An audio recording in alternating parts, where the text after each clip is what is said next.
Item ಯಾವುದೇ ಇರಲಿ try ಮಾಡಿ ಆಚಿ ಚಿಕನ್ ಮಸಾಲಾ.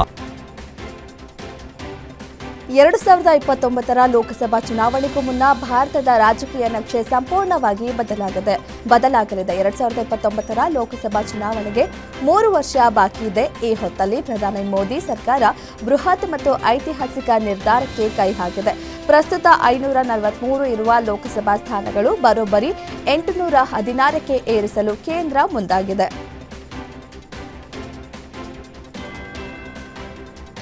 ಕರ್ನಾಟಕದ ನಂತರ ಕಾಂಗ್ರೆಸ್ ಇದೀಗ ಅಸ್ಸಾಂ ಚುನಾವಣೆಗೂ 5 ಗ್ಯಾರಂಟಿಗಳನ್ನು ಘೋಷಿಸಿದೆ. ಮಹಿಳೆಯರಿಗೆ ಮಾಸಿಕ ನಗದು ವರ್ಗಾವಣೆ ಮಾಡುವುದಾಗಿ ಭರವಸೆ ನೀಡಿದೆ. ಅಸ್ಸಾಂ ಲಖೀಂಪುರ ಜಿಲ್ಲೆಯ ನೌಬೋಯಿಚಾದಲ್ಲಿ ಕಾಂಗ್ರೆಸ್ ಅಧ್ಯಕ್ಷ ಮಲ್ಲಿಕಾರ್ಜುನ ಖರ್ಗೆ ಅಸ್ಸಾಂ ಚುನಾವಣೆ ಗೆಲ್ಲಲು ತಮ್ಮ ಪಕ್ಷದ 5 ಗ್ಯಾರಂಟಿಗಳನ್ನು ಘೋಷಿಸಿದ್ರು. ಇದರಲ್ಲಿ ಮಹಿಳೆಯರ ಕಲ್ಯಾಣ, ಎಲ್ಲರಿಗೂ ಆರೋಗ್ಯ ರಕ್ಷಣೆ, ಭೂ ಹಕ್ಕು ಮತ್ತು ನ್ಯಾಯದ ಮೇಲೆ ಗಮನ ಕೇಂದ್ರೀಕರಿಸಲಾಗಿದೆ.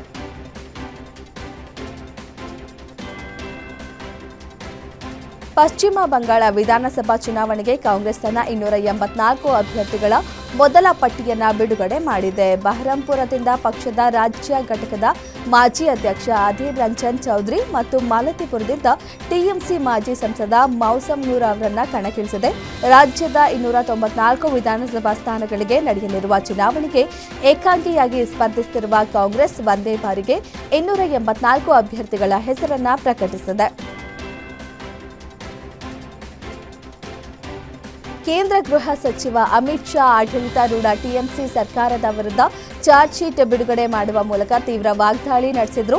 ಪಶ್ಚಿಮ ಬಂಗಾಳದಲ್ಲಿ ವಿಧಾನಸಭಾ ಚುನಾವಣೆ ಸಮೀಪಿಸುತ್ತಿರುವ ಹಿನ್ನೆಲೆಯಲ್ಲಿ ಅಮಿತ್ ಶಾ ಚುನಾವಣಾ ಪ್ರಚಾರ ನಡೆಸಿದರು. ಬಂಗಾಳದಲ್ಲಿ ಮುಂಬರುವ ಚುನಾವಣೆಗಳು ರಾಜ್ಯಕ್ಕೆ ಮಾತ್ರವಲ್ಲದೆ ದೇಶದ ಭದ್ರತೆಗೂ ಒಂದು ಸವಾಲಾಗಿದೆ ಎಂದು ಅವರು ಹೇಳಿದರು. ನುಸುಳುಕೋರರಿಗೆ ಭಾರತವನ್ನ ಸುಲಭವಾಗಿ ಪ್ರವೇಶಿಸಲು ಅವಕಾಶ ನೀಡಲಾಗುತ್ತಿದೆ ಎಂದು ಮಮತಾ ಬ್ಯಾನರ್ಜಿ ಅವರನ್ನ ಟೀಕಿಸಿದರು.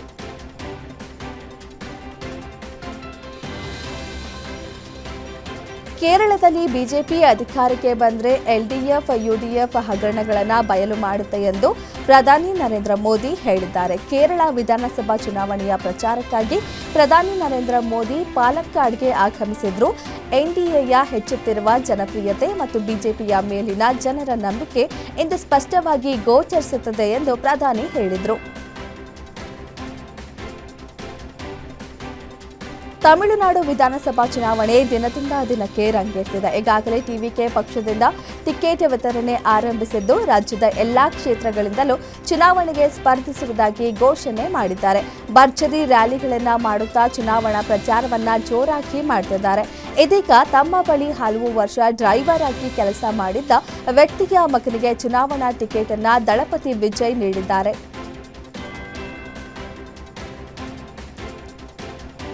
ನಟ ವಿಜಯ್ ಅವರ ತಮಿಳಿಗ ವೆಟ್ರಿ ಕಳಗಂ 2026ರ ತಮಿಳುನಾಡು ವಿಧಾನಸಭಾ ಚುನಾವಣೆಗೆ 234 ಕ್ಷೇತ್ರಗಳ ಅಭ್ಯರ್ಥಿಗಳನ್ನು ಘೋಷಿಸಿದೆ.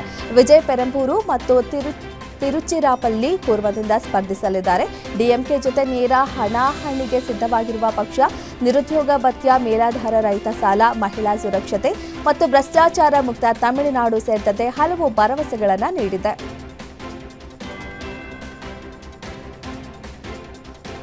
ಕೇಂದ್ರ ಸರ್ಕಾರದಿಂದ ಎಲ್ಪಿಜಿಗೆ ಪರ್ಯಾಯವಾಗಿ ಪಿಎನ್ಜಿ ಸಂಪರ್ಕಗಳಿಗೆ ಹೆಚ್ಚಿನ ಒತ್ತು ನೀಡುತ್ತಿದೆ.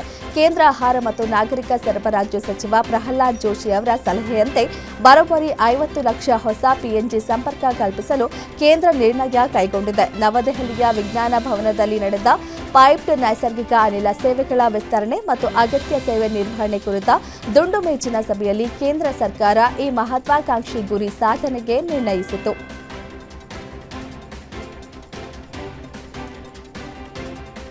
ಅಮೆರಿಕ ಅಧ್ಯಕ್ಷ ಡೊನಾಲ್ಡ್ ಟ್ರಂಪ್ ಅವರ ಎಚ್ಚರಿಕೆ ಹಾಗೂ ಬೆದರಿಕೆಗಳಿಗೆ ಬಗ್ಗದ ಇರಾನ್ ತನ್ನ ಪ್ರತೀಕಾರದ ದಾಳಿ ಮುಂದುವರೆಸಿದೆ. ಇರಾನ್ ಅಮೆರಿಕದ $300 ಮಿಲಿಯನ್ ಮೌಲ್ಯದ E-3 ಸೆಂಟ್ರಿ ಅಫ್ಯಾಕ್ಸ್ ಏರ್ಕ್ರಾಫ್ಟ್ ಧ್ವಂಸಗೊಳಿಸಿದೆ.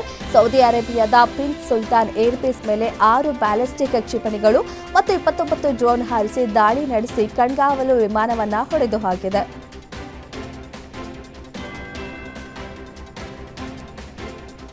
ಹಾರ್ಮೋಜ್ ಜಲಸಂಧಿಗೆ ತಡೆ ಹಾಕಿರುವ ಪರಿಣಾಮ ವಿಶ್ವಕ್ಕೆ ತೈಲ ಪೂರೈಕೆಯಲ್ಲಿ ವ್ಯತ್ಯಯ ಆಗಿದೆ.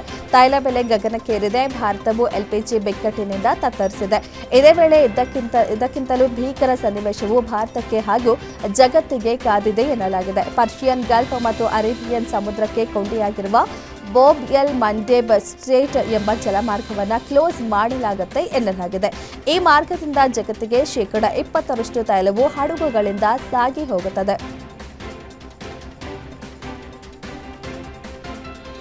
ಇಸ್ರೇಲ್ ಮತ್ತು ಅಮೆರಿಕದ ಜೊತೆಗಿನ ಯುದ್ಧದ ನಡುವೆ ಇರಾನ್ ಭಾರತದ ಮತ್ತೆರಡು ಎಲ್ಪಿಜಿ ಟ್ಯಾಂಕರ್ಗಳಿಗೆ ಹಾರ್ಮೋಜ್ ಜಲಸಂಧಿಯನ್ನು ದಾಟಲು ಅನುಮತಿ ನೀಡಿದೆ. ಸಂಘರ್ಷದ ಮಧ್ಯೆ ಭಾರತ ಮತ್ತು ಇತರ 4 ಸ್ನೇಹಪರ ರಾಷ್ಟ್ರಗಳು ಜಲಮಾರ್ಗದ ಮೂಲಕ ತಮ್ಮ ಹಡಗುಗಳನ್ನು ಸಾಗಿಸಲು ಅನುಮತಿ ನೀಡಲಾಗುವುದು ಎಂದು ಇರಾನ್ ಹೇಳಿತ್ತು. ಅದರಂತೆ ಭಾರತಕ್ಕೆ ತೆರಳುತ್ತಿದ್ದ ಇನ್ನೂ 2 ಎಲ್ಪಿಜಿ ಟ್ಯಾಂಕರ್ಗಳು ಹಾರ್ಮೋಜ್ ಜಲಸಂಧಿಯ ಮೂಲಕ ಸಾಗಿ ಭಾರತಕ್ಕೆ ಬಂದಿವೆ. ಅಮೆರಿಕ ಜನರೇ ಡೊನಾಲ್ಡ್ ಟ್ರಂಪ್ ವಿರುದ್ಧ ತಿರುಗಿ ಬಿದ್ದಿದ್ದಾರೆ. ನೋ ಕಿಂಗ್ಸ್ ಪ್ರತಿಭಟನೆ ನಡೆಸುತ್ತಿದ್ದಾರೆ. ಅಮೆರಿಕದ ಸುಮಾರು 50 ನಗರಗಳಲ್ಲಿ ಟ್ರಂಪ್ ವಿರುದ್ಧ ಪ್ರತಿಭಟನೆಗಳು ನಡೆದವು ಮತ್ತು ಘೋಷಣೆಗಳನ್ನು ಕೂಗಿದ್ರು. ಟ್ರಂಪ್ ಅವರ ನೀತಿಗಳು ಹೆಚ್ಚುತ್ತಿರುವ ಹಣದುಬ್ಬರ ಮತ್ತು ಇರಾನ್ ವಿರುದ್ಧದ ಯುದ್ಧದ ಬಗ್ಗೆ ಜನರು ಕೋಪಗೊಂಡಿದ್ದಾರೆ. ಅಮೆರಿಕದಾದ್ಯಂತ ಜನರು ನೋ ಕಿಂಗ್ಸ್ ಪ್ರತಿಭಟನೆಗಳಲ್ಲಿ ಭಾಗವಹಿಸಿದ್ರು.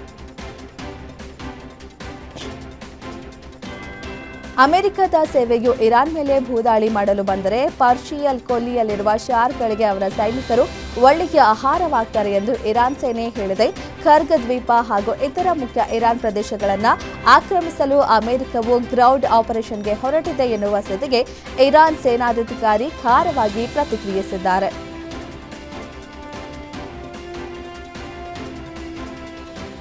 ಪಶ್ಚಿಮ ಏಷ್ಯಾದಲ್ಲಿ ನಡೆಯುತ್ತಿರುವ ಸಂಘರ್ಷ ದಿನದಿಂದ ದಿನಕ್ಕೆ ಹೆಚ್ಚು ಅಪಾಯಕಾರಿ ಸ್ವರೂಪ ಪಡೆದುಕೊಳ್ಳುತ್ತಿದೆ. ಇರಾನ್, ಇಸ್ರೇಲ್ ಮತ್ತು ಗಲ್ಫ್ ದೇಶಗಳಲ್ಲಿನ ಅಮೆರಿಕದ ಮಿಲಿಟರಿ ನೆಲೆಗಳ ವಿರುದ್ಧ ಬಲವಾದ ಪ್ರತಿದಾಳಿ ನಡೆಸುತ್ತಿದೆ. ಉಲ್ಬಣಗೊಳ್ಳುತ್ತಿರುವ ಪರಿಸ್ಥಿತಿಯ ನಡುವೆ ಅಮೆರಿಕ ತನ್ನ ಮಿಲಿಟರಿ ಸೇನೆಯ 17,000 ತುಕಡಿಗಳು ಸಜ್ಜಾಗಿವೆ. ಅಮೆರಿಕ ಅಧ್ಯಕ್ಷರ ಅಂತಿಮ ಅನುಮೋದನೆಗೆ ಕಾಯುತ್ತಿವೆ ಎಂದು ಅಮೆರಿಕದ ಮಾಧ್ಯಮಗಳು ವರದಿ ಮಾಡಿವೆ.